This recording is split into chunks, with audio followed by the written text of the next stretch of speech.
Karen Pritchard knelt on the pristine, dew-kissed grass of her front lawn, her body a taut line of indignation. In her right hand, she held a stainless steel ruler, its edge pressed firmly against a single blade of grass. In her left, she held the Homeowners Associations, Covenants, Conditions and Restrictions, CC&Rs, a three-ring binder so thick it had its own gravitational pull. Her reading glasses perched precariously on the end of her nose, magnified her target for centimeters, she muttered, her voice a low hiss that barely disturbed the tranquil suburban morning. Article 4, Section 2b. Subsection 3 clearly states, all long grass within the boundaries of the Serenity Springs estates must be maintained at a uniform height of no less than 3.5 centimeters, and no more than 4.0 centimeters. She glared across the invisible, yet profoundly significant, property line to the lawn of her new neighbor, at number 34. The man, a transplant from the city with an absurdly bohemian name Liam had committed the cardinal sin of mowing his lawn. To a flagrantly non-compliant, 4.2 centimeters, it was anarchy, pure and simple, an affront to the very fabric of Serenity Springs. This was how it always began. First, it was a couple of millimeters of grass. Next, it would be an unapproved mailbox color. Before you knew it, someone would be parking a rust bucket RV on their driveway, and the entire neighborhood's property value would plummet into the abyss. Karen was the bulwark against that abyss. She was the sentinel of standards, the guardian of green. She hadn't clawed her way to the presidency of the HOA board just to watch it all crumble because of some kale-chewing artist who thought rules were mere suggestions. Her husband, David, appeared on the porch, holding 2 mugs of coffee. He was a man who had long ago mastered the art of placid resignation. He looked at his wife, on her hands and knees in her Lululemon power suit, measuring grass at 7 a.m., and sighed the sigh of a man who had seen this episode 1,000 times before. Any rogue dandelions, honey? He asked, his voice laced with a weary affection. It's not funny. David, Karen snapped, getting to her feet and dusting off her knees with sharp, angry pats. This is a direct violation. Liam Henderson, he's been here 3 weeks, and already he's flouting the CC&Rs. This is a test. He's testing me. Or maybe, David suggested gently, his mower deck has 6 settings, an article for Section 2b. Subsection 3 wasn't one of them. Have you tried talking to him? Karen scoffed, snatching a coffee mug from his hand. Talking is 4 equals. This requires a formal notice of violation. It needs to be documented, it needs to be official. That's how you stop the rot before it sets in. But the grass was merely a symptom. The real disease, the true source of Karen's burgeoning dread, was rooted deeper. It concerned the large, empty patch of soil in the center of Liam's front yard, a patch he had spoken about with unnerving enthusiasm at the recent neighborhood potluck. I've just ordered the most magnificent specimen, he'd announced to a small, captivated group. A Japanese maple, an Acer palmatum emperor. The crimson leaves will be absolutely breathtaking against the morning sun. Karen had almost choked on her gluten-free quinoa salad. A tree. Not just any tree, but a Japanese maple. A tree with a deep, invasive root system. A tree that he intended to plant directly over the spot. Her spot. It wasn't technically her spot, of course. It was squarely on his property. But what lay beneath it was hers by legacy, by blood. Her great-grandfather, Alistair Pritchard, a founding father of the town, had been a man of vision and secrets. Family lore, passed down through hushed tones and yellowed letters, spoke of a legacy box he had buried. It wasn't treasure, in the pirate sense. It was more important than that.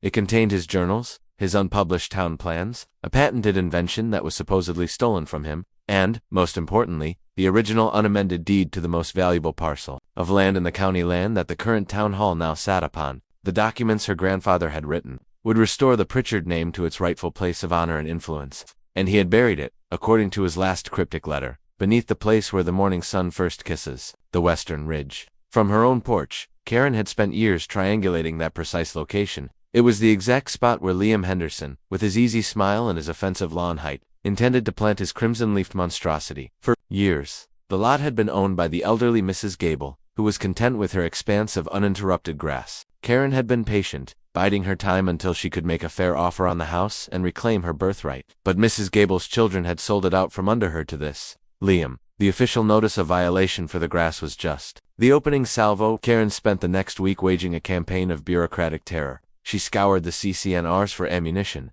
First came the email about the tree itself. Subject: urgent. Pre-approval required for flora installation. Article 6, Section 4, AM. Henderson, it has come to my attention via informal channels that you intend to install a significant piece of landscaping, specifically a tree of the genus Acer. Please be advised that pursuant to Article 6, Section 4A, any arboreal installation exceeding a height of 2.2 meters at maturity requires a formal application and written approval from the HOA Architectural Review Committee (ARC). Please submit Form 74B, along with a soil composition report and a root system projection analysis, no later than Friday. IOD regards.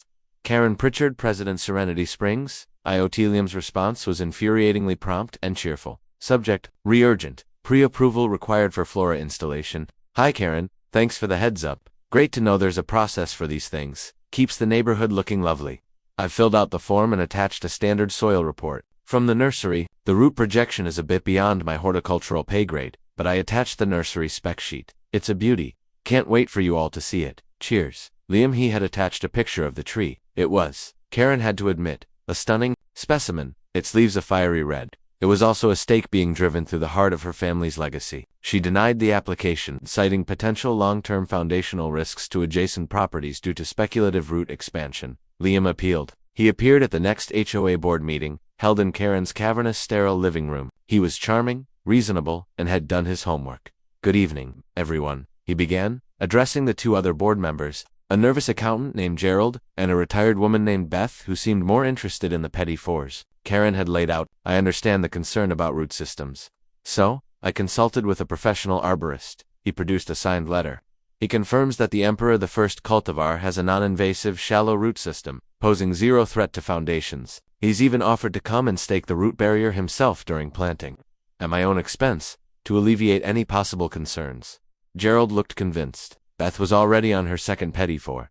Karen felt the ground shifting beneath her. The arborist. Is he accredited by the National Landscaping Association? Is his certification up to date? The CCNRs are very specific about the qualifications of external contractors. Liam smiled, a patient, tolerant smile that made Karen's teeth ache. He is.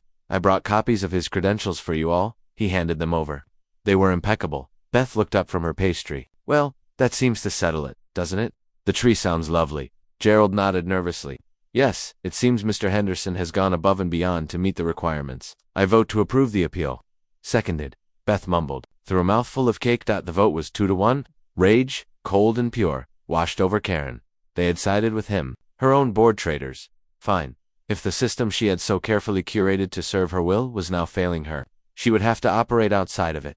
The following Saturday, Liam's tree was delivered. It sat on his driveway, its root ball wrapped in burlap, a silent, leafy threat. Liam himself was digging the hole. Each shovelful of dirt that he tossed aside was a shovelful of dirt landing on her great-grandfather's coffin of legacy. The rhythmic thump-scrape of the shovel was the ticking clock of her desperation. She watched from her kitchen window, her knuckles white as she gripped the granite countertop. David walked in, following her gaze. It's just a tree, Karen, he said softly. It's not just a tree, she whispered, her eyes fixated on the growing hole. It's a desecration. That's a bit dramatic, don't you think? She turned to him, her eyes blazing with a terrifying fire he hadn't seen in years. You don't understand. No one understands. What's under there belongs to us. To me. David frowned. What are you talking about? What's under there? My birthright, she said, the words tasting like prophecy in her mouth. And I am not going to let him entomb it under 1,000 pounds of dirt and wood. That night, under the cloak of a moonless sky, Karen Pritchard put her new plan into action. Dressed in black from head to toe, she crept out of her house. Armed with a small garden trowel and a bucket, she couldn't dig from the front. It was too exposed. Her new strategy was one of stealth and encroachment. She would start at the edge of her own property, right against the shared fence line, and dig down. Then, once she was deep enough, she would dig across. She would tunnel. The first cut into her own award. Panic, cold and sharp, sliced through Karen's righteous fervor. The faint hiss, once she focused on it, was undeniable. It was the sound of her meticulously ordered world springing a potentially explosive leak. Her mind, usually a machine of bylaws and violations, seized natural gas under her new neighbor's yard. In a secret, illegal tunnel she had dug. For a full minute, she remained paralyzed in the dark, cramped space. The reek of gas and damp earth, a sickening perfume. Every horror story she'd ever heard on the local news flashed through her mind. Houses leveled, entire blocks evacuated, mushroom clouds of suburban dreams going up in smoke. And at the center of it all would be her, Karen Pritchard, the overzealous HOA president who blew up half a neighborhood in pursuit of a ghost story. The instinct for self-preservation, more potent even than her sense of entitlement, kicked in. She scrambled backward out of the tunnel, crab-walking with a speed she didn't know she possessed. She emerged into the cool night air of her own yard, gasping, her clothes caked in mud, her lungs burning. The camellia bush she'd used for cover seemed to mock her with its placid green ignorance. She stood there, trembling, trying to force her brain to work. Call 911. Impossible. They would ask questions. They would find the tunnel. Her clandestine operation would become a public spectacle, a five-alarm fiasco. The humiliation would be worse than any explosion. No, she couldn't call for help. She had to handle this herself. Her great-grandfather Alistair was an inventor, a problem solver. That same blood flowed in her veins. She could fix this. She had to. First, she needed to identify the leak properly. Rushing back into the house, she bypassed the pristine kitchen and went straight to the garage, the domain of her husband, David, and a place she usually avoided. She rummaged through his tool chests, her dirty hands smearing grease on polished chrome. She was looking for a wrench and tape.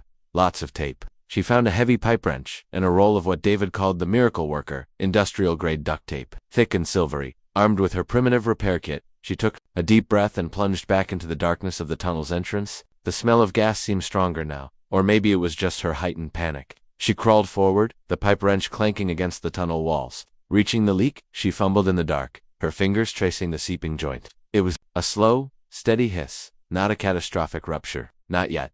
She tried to fit the pipe wrench around the main nut on the joint, hoping to tighten it. The angle was awkward. Lying on her stomach in the narrow passage, she had no leverage. She grunted, straining, her muscles screaming in protest. The wrench slipped, skinning her knuckles. A fresh jolt of pain shot up her arm. It was no use. She couldn't tighten it. Plan B, the duct tape. With frantic energy, she began wrapping the tape around the leaking joint. She pulled it tight, winding it over and over, creating a thick, silvery cocoon around the copper pipe. She used half the roll, her hands growing sticky, the tape folding over on itself in the pitch black. It felt flimsy, a hopelessly inadequate bandage on a potentially fatal wound. But the hissing seemed too quiet. It wasn't gone, but it was muffled, suppressed beneath layers of adhesive and hope. She backed out again, her heart still hammering. She had contained it temporarily. Now she had to deal with the evidence. The mounds of dirt piled in her azaleas were a glaring confession. For the rest of the night, fueled by a desperate caffeine-laced terror, she worked to disperse the soil. She filled flower pots, dumped handfuls into her composting bin, and spread a thin layer under her deck. By the time the first hint of dawn stained the sky, her yard was, to a casual observer, back to its immaculate self. Her body, however, was a wreck.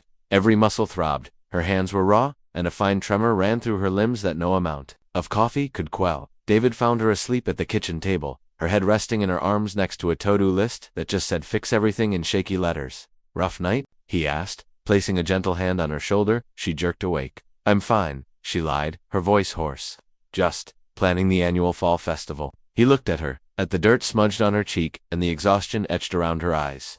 He knew better than to press. Well, President Pritchard, just try not to declare war on the pumpkin spice lattes this year. The day was a blur of anxiety. Every car that drove down the street seemed to be a utility truck. Every siren in the distance was surely heading for her. She obsessively watched Liam's house from her window. He came out mid-morning to admire his new tree, watering it with a hose. He seemed oblivious.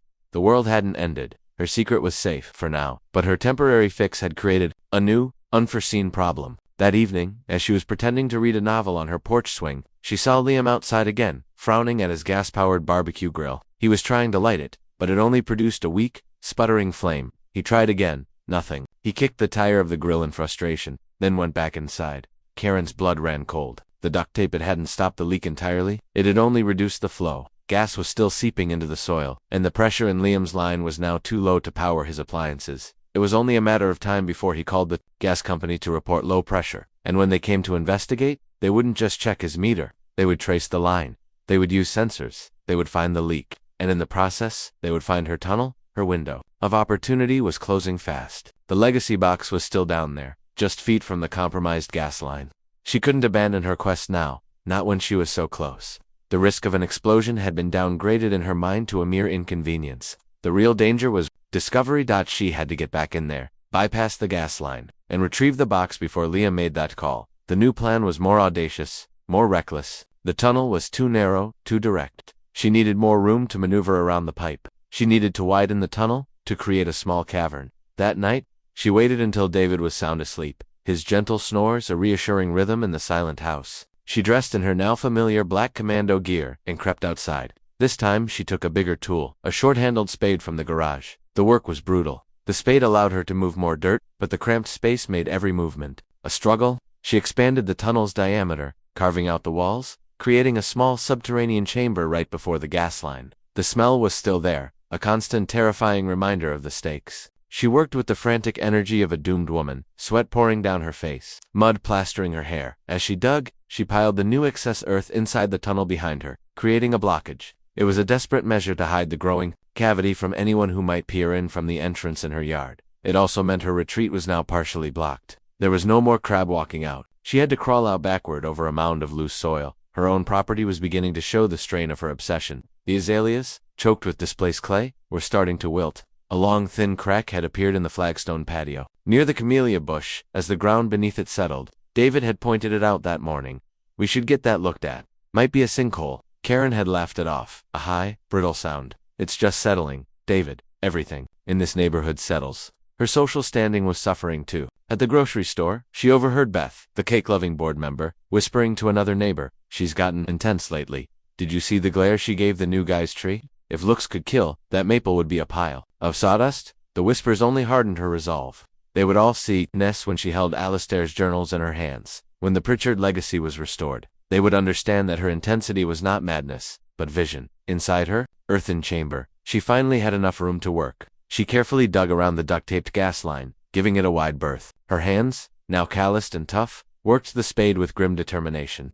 She pushed past the pipe, digging deeper into Liam's territory. Her target was the area directly beneath the root ball of the Japanese maple. The digging became easier. Here Liam had tilled the soil when he planted the tree, leaving it loose and loamy. She carved her way forward, her body contorting in the tight space. She was completely under his yard now, a human mole driven by a century-old promise. Then, her spade struck something else, not metal this time. Something hard, but with a slight give. Wood. Her breath caught in her throat. The box, it had to be. It was in the right place. It felt right.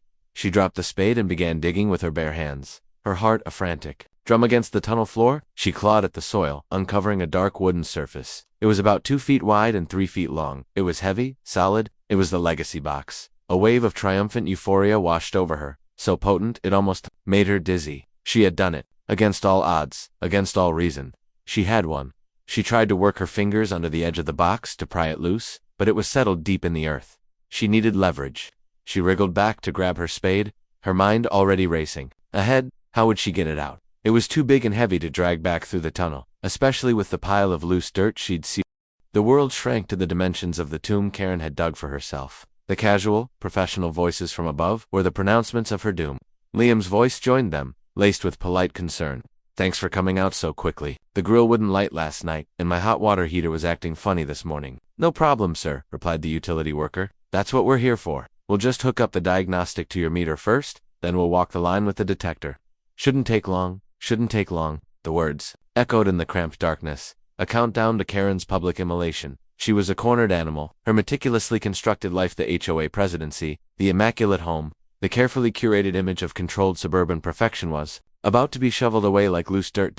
She had to get out. Now the legacy box would have to wait. Her own legacy was now the only one that mattered, and it was about to be defined by a single, humiliating headline. Neighborhood watchdog found an illicit gas-filled tunnel. She scrambled backward, abandoning the spade, abandoning the box. Her retreat was immediately hampered by the mound of fresh earth she had foolishly piled behind her. It was like trying to crawl uphill through sand. Loose soil cascaded down around her, filling her shoes, going down her shirt. Panic gave her a savage strength.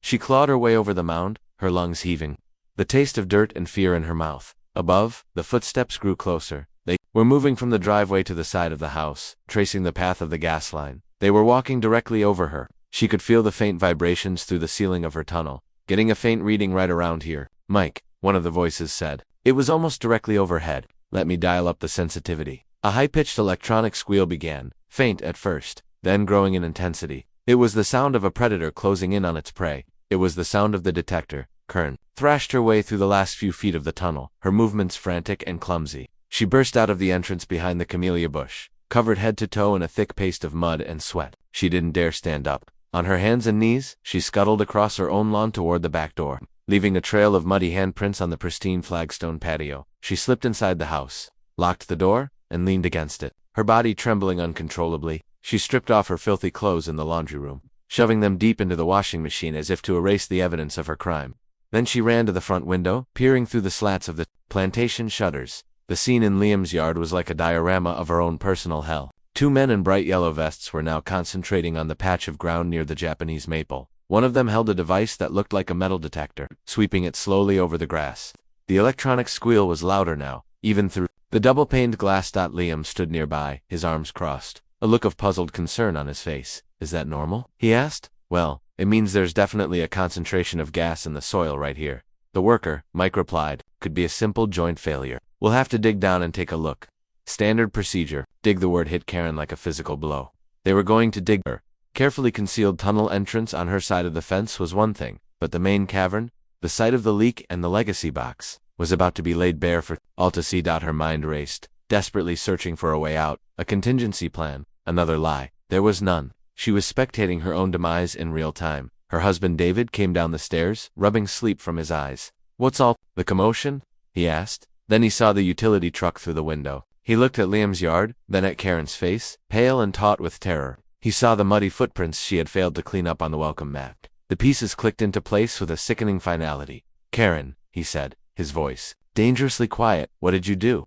I can explain, she started, the words turning to ash in her mouth. Can you? He asked, his usual placid demeanor gone, replaced by a cold, unfamiliar anger. Can you explain the crack in the patio? Can you explain why our azaleas look like they've been poisoned? Can you explain why you look like you've just crawled out of a grave? And can you explain why the gas company is about to start digging in the neighbor's yard exactly where you told me your birthright was buried? She opened her mouth, but no sound came out. The sheer damning weight of the circumstantial evidence was crushing her. Outside, workers had traded their censer for shovels. The first spade plunged into Liam's perfect lawn. Karen flinched, as if it had struck her own skin. Liam watched them, and as the first shovelful of grass and topsoil was removed, his brow furrowed. He knelt, touching the edge of the newly dug hole. That's strange, he said, loud enough for Karen to hear. The ground here feels soft, almost hollow. The workers exchanged a look. Mike, the senior man, knelt beside Liam. He pushed his hand into the soil at the side of the hole, and a whole section of earth crumbled away, revealing a dark, gaping void. The tunnel. A collective silence fell over the small group in the yard. The only sound was the idling engine of the utility truck. What in the world? Mike breathed, peering into the darkness. He pulled out a heavy-duty flashlight and aimed its beam into the hole. The light cut through the gloom, illuminating the muddy, carved-out walls of the cavern Karen had excavated just hours before. Beam glinted off the silvery duct tape wrapped around the copper gas pipe, and then it fell upon the half-unearthed wooden chest. Liam stared, his mouth agape. He looked from the hole to the fence line, then directly at Karen's house. Their eyes met through the window and the slats of the blinds. There was no anger in his expression yet, only a profound, bewildered disbelief. It was a look that communicated a single, devastating question. Why? In that moment, Karen's world shattered. The carefully constructed facade of the HOA president, the neighborhood pillar, the woman of standards, crumbled into dust. She was exposed. She was no longer a secret agent of her family's destiny. She was just a strange woman who digs holes in her neighbor's yard. David stepped away from her, a look of deep, weary disappointment on his face. I need to go over there, he said, his voice flat. I need to try and explain what can't be explained. And then Karen, you and I are going to have a very serious conversation about the future.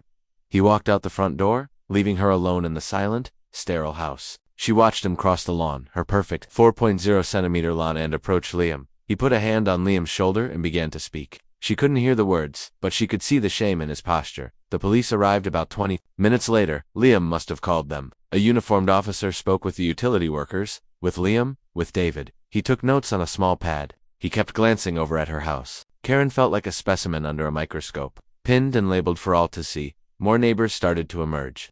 Drawn by the spectacle of a police car and a utility truck, Beth from the board was there, her mouth a perfect O of shock. Gerald the accountant stood on his porch, wringing his hands. They were all staring, whispering, the neighborhood's social media page was probably already exploding with rumor and speculation. Karen sank to the floor, her back against the wall, hidden from view. The humiliation was a physical force, pressing down on her, stealing the air from her lungs. She had not only failed to retrieve her legacy, she had disgraced it. She had turned the Pritchard name, a name she sought to restore to honor, into a local punchline. She thought of the legacy box, still sitting in its muddy pit, its secrets about to be pried open not by a proud descendant, but by a bemused utility worker or a forensics team. What if Alistair's journals contained more than just plans and deeds? What if they contained personal, embarrassing secrets? Her quest for vindication might end in the airing of generations of dirty laundry. The day wore on. The gas leak was repaired professionally. Statements were taken. The hole in Liam's yard remained, a gaping wound in the neighborhood's manicured flesh. Late in the afternoon, a new vehicle arrived. It wasn't another police car or a news van, as Karen had feared it was a cement truck. Karen pulled herself up and peered out the window again, her mind numb with confusion. What now? Were they filling the hole with cement? Why? She watched as Liam directed the truck's driver, guiding the long chute to the edge of the hole. He spoke with the driver, pointing, gesturing. He didn't look angry anymore. He looked inspired. There was a strange, creative energy about him. With a low rumble, the wet, gray slurry of concrete began to pour into the hole. It filled the cavern she had so painstakingly dug. It flowed around the legacy box, entombing it forever. It sealed the tunnel, her passage of shame, turning it from a void into a solid, immovable mass.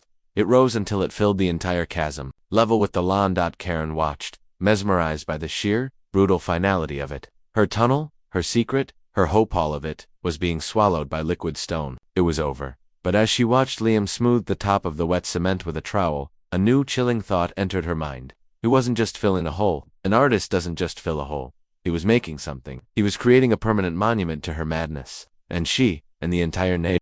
The cement took 2 days to cure, for 48 hours. The gray lumpy scar on Liam's lawn was a source of intense neighborhood speculation. It was cordoned off with yellow caution tape, making it look like a bizarrely mundane crime scene. Karen remained a prisoner in her own home, the curtains drawn. The silence punctuated only by the stilted, painfully polite exchanges she had with David. He was sleeping in the guest room. He hadn't raised his voice once. Instead, he treated her with a distant, clinical courtesy that was far more unnerving than any tirade. He was an anthropologist observing a baffling and deeply disappointing specimen. The board has called an emergency session for tomorrow evening. He informed her on the second day, placing a cup of tea on the coffee table she was staring at, via Zoom. Thankfully, they don't want to meet here. They've requested you tender your resignation as president. I see, Karen said, her voice a monotone. Resignation. It felt like such a small, insignificant consequence compared to the gaping chasm of her public humiliation. Liam's lawyer also called my office.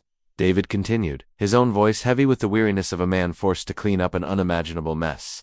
He's not pressing criminal charges for trespassing or property damage. At least, not yet. A tiny, undeserved flicker of relief sparked in Karen's chest. Don't look so pleased. David cut her off, his perception sharp. He's reserving the right to do so. His client, he said, is pursuing a more creative resolution. For now, they'll be seeking full financial restitution through a civil claim. The cost of the utility crew's emergency call-out, the gas line repair, the survey of his property for other potential damage, the destruction and replacement of the Japanese maple which had its root ball fatally disturbed, and, of course, the cost of the cement. He paused, letting the weight of the list settle in the air. The preliminary estimate is just north of $20,000. Karen felt the air leave her lungs. $20,000. And that, David added, his voice dropping, doesn't include the box. The box, she whispered. Yes, the box. Liam has made it clear that whatever is in that box, now permanently encased in 3 cubic yards of reinforced concrete, is legally his. Salvage rights, his lawyer called it. Anything you abandoned on his property when you were trespassing became his property. He's willing to sell it back to you, as an add-on to the settlement, for a price, of course. They're waiting for your offer. It was a masterstroke of psychological warfare. Liam wasn't just punishing her, he was monetizing her obsession. He was making her pay for the very thing that had driven her to this madness. The price wasn't just financial. It was the cost of her pride, her dignity. On the third day, the caution tape came down. Liam was in his yard early, not with a shovel, but with a hammer and chisel. At first, Karen thought he was trying to break the concrete, to chip away at the monument of her shame. But she was wrong. He wasn't destroying it. He was refining it. For hours he worked. He chipped away at the rough edges, smoothing a curve here, sharpening a line there. He seemed to be following a shape that only he could see within the gray mass. He was an artist, and this was his block of marble. Neighbors who had previously only whispered from their porches now started to drift over, watching from a respectful distance. It was no longer just an eyesore. It was a public performance. Karen watched a nauseating mix of fury and fascination churning in her gut. He was transforming her grubby, desperate tunnel into something deliberate, something with a purpose. Her act of chaotic intrusion was being recontextualized as his act of controlled creation. He was stealing her narrative. By late afternoon, he was done. He swept away the dust and chips of concrete. What remained was no longer a lumpy plug of cement. It was a sculpture. It was abstract, modern, and brutally effective. It rose from the ground like a thick, petrified root, twisting slightly before plunging back into the earth, perfectly mimicking the path her tunnel had taken down from the fence line, across, and then terminating in a larger, blocky mass where the cavern and the legacy box had been. It was a perfect, three-dimensional diagram of her crime. The final touch came just before sunset.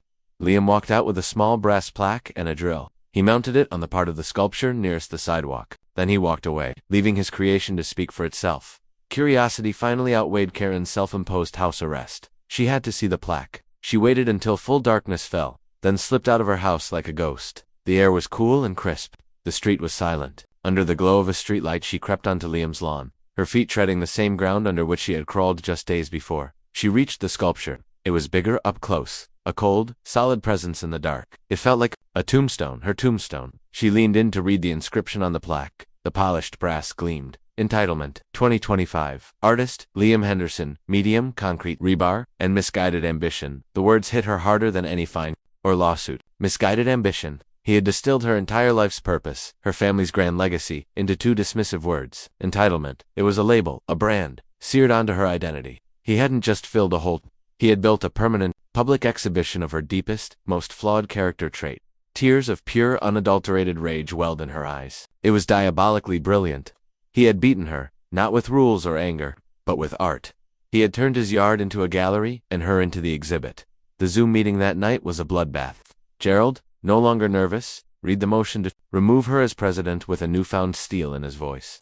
Beth, her expression grim, seconded it without a single petty in sight. The vote was unanimous. They then voted to impose the maximum possible fine under the CC and RS for willful destruction of community harmony and unapproved subterranean property modifications. It was pocket change compared to what she owed Liam, but it was the principle. She was officially an outcast, stripped of her power and her standing. She clicked the leave meeting before they could formally adjourn, a queen abdicating her throne in a pixelated ceremony of disgrace.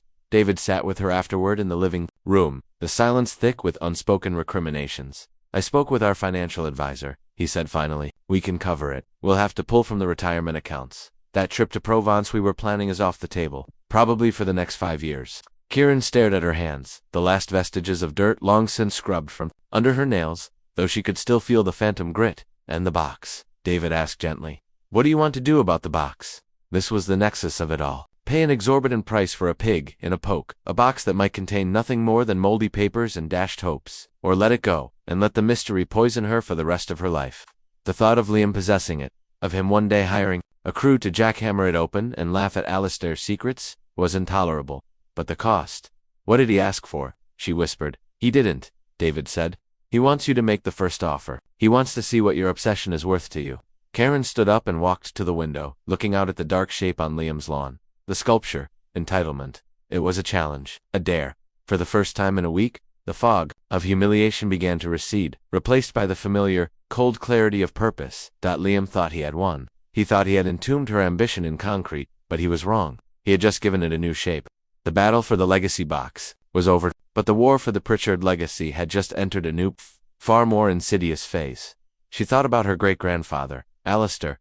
Was he a visionary or a fool? A man of honor or a man consumed by the same petty grievances that now consumed her? There was only one way to know for sure. The box was a dead end, a literal concrete block. But the box wasn't the only thing Alistair had left behind. There were letters, papers, books in the attic. The clues couldn't all be buried under Liam Henderson's lawn. Forget the box? She said, her voice hard as the sculpture outside. David looked up, surprised. Really? It's a decoy, she declared, the idea forming in her mind with crystalline certainty. It had to be a decoy. Alistair was too clever to put all his eggs in one buriable basket. Liam can have his lump of concrete. I don't care what's in it. It was a lie. She cared desperately, but it was a necessary one. Admitting defeat on this front was a strategic retreat. I'm going to make him a different offer, she continued, a new plan beginning to bloom in the barren landscape of her mind. I'm not going to offer him money for the box. I'm going to offer him something else. Something he won't see coming. She turned from the window, a strange, unnerving smile playing on her lips. He thinks he's an artist. Fine. Let him be an artist, but I'm going to become a patron. I am going to become the most dedicated, obsessive, and inescapable patron he has ever known. I'm going to learn everything about him. I am going to find his weaknesses, his vanities, his pressure points, and I am going to use them to dismantle his life, piece by piece, just as he chiseled away at that thing. David stared at her, a new kind of fear in his eyes. This wasn't the broken woman from this morning. This was something else. Something harder, more focused, and infinitely more dangerous. The Karen who measured grass was gone. The Karen who dug tunnels was gone. And the settlement was brutal. Karen sat silently beside David in the sterile wood-paneled mediation office as Liam's lawyer, a sharp woman named Jessica, laid out the terms. The $20,000 figure was non-negotiable. Karen would sign a binding confession of fact, admitting to the excavation and property damage, which would be held in escrow by Liam, If she committed any further infractions against him, any HOA complaints, any uninvited contact, any suspicious gardening near the property line, the confession would be released to the police, and the criminal charges would be filed instantly. It was, in effect, a permanent restraining order backed by the threat of mutually assured destruction. Then came the matter of the sculpture and the box entombed within it. As for the object you were attempting to retrieve, Jessica said, her gaze cool and unwavering, Mr. Henderson has instructed me to convey his position. He considers the concrete installation, which he has titled Entitlement, to be his most significant work to date, a real breakthrough. He is not, therefore, willing to desecrate the piece by attempting to extract the unknown object within. Karen's heart hammered. He was refusing to sell. However, Jessica continued, he is a pragmatist. He is willing to sell you the entire sculpture, as is, along with the land it sits in, a 2-square-meter parcel. You may then excavate it yourself, on your own property. His price for the art piece and the associated land transfer is $100,000. David let out an involuntary, choked sound. Karen remained impassive, a marble statue of composure. It was an absurd, insulting number, a king's ransom for a lump of cement and a patch of grass. It was designed to be rejected. It was Liam's final, mocking victory. My client, Karen said, speaking for the first time, her voice even and calm, declines the offer. David and Jessica both looked at her in surprise. We accept all other terms, Karen continued. The payment, the confession, the restraining order. We will pay the $20,000 in full by the end of the week. But I have a counter-proposal. Regarding the artwork, Jessica raised an eyebrow. This should be interesting. I don't want to buy it, Karen said. I want to commission another one. The room fell silent.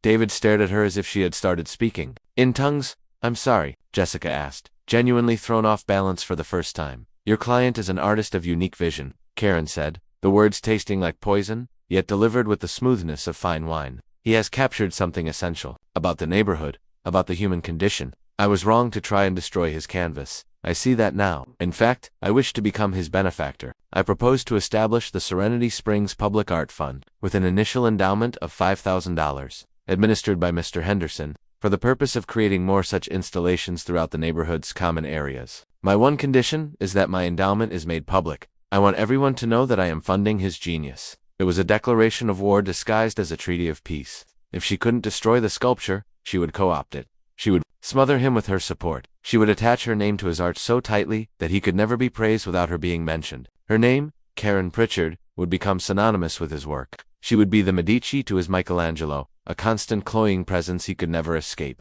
Let him try to enjoy his victory when his #1 fan and patron was the very woman his art was meant to ridicule. Jessica was speechless. She promised to convey the unorthodox proposal to her client. The drive home was tense. Are you insane? David finally burst out. You're going to give him more money? To build more monuments to your own folly? It's not folly, David, Karen replied calmly, watching the manicured houses slide by. It's strategy. He played his game. Now I'm playing mine. He thinks in terms of art and irony. I'm learning the language. For the first time in her life, Karen ignored her wilting azaleas and cracked patio. She had a new project. She spent the next week in the dusty, neglected attic, a place filled with forgotten furniture and the ghosts of Pritchard's past. She was on a new archaeological dig, this one sanctioned. She sifted through steamer trunks full of her great-grandfather Alistair's possessions. Most of it was junk. Moth-eaten suits, archaic engineering textbooks, schematics for impossible flying machines. But then she found it, tucked inside a copy of Meditations by Marcus Aurelius. It was not a grand leather-bound tome, but a small, simple diary. Its pages brittle with age. She sat on the dusty floor and began to read. The truth, when it came, was far more devastating than she could have imagined. Alistair Pritchard was not a visionary genius. He was a crank. The diary was a litany of petty grievances and failed ambitions. His stolen invention was a banana device that had never worked. The town council hadn't stolen his land. They had bought it from him at a generous price after he nearly went bankrupt on a series of bad investments. The diary was filled with paranoid rants about his neighbors. A Mr. Gable, who played his Victrola too loudly. A Mrs. Henderson, who let her dog dig in his petunias. He wrote about burying the legacy box as a final, bitter joke on his descendants. Let them chase this fool's errand, he wrote in a spidery, angry script. Let them dig in the dirt for my supposed genius. The box contains nothing but my unpaid bills and a letter congratulating them on their gullibility. The true Pritchard legacy is not one of wealth or honor, but of magnificent, world-class resentment. May they inherit it in full.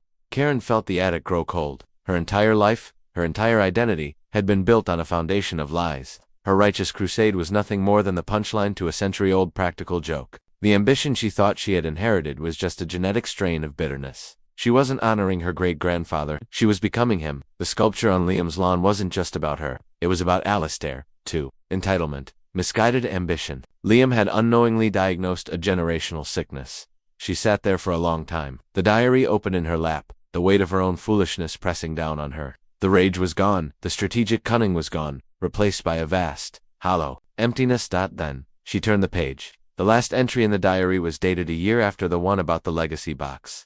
The tone was different. It was less angry, more reflective, almost regretful.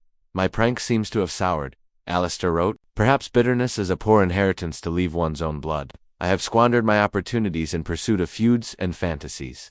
There is, however, one thing of actual value I possess. Not of monetary value, but of historical significance. I was there on the day the Serenity Springs cornerstone was laid in 1898.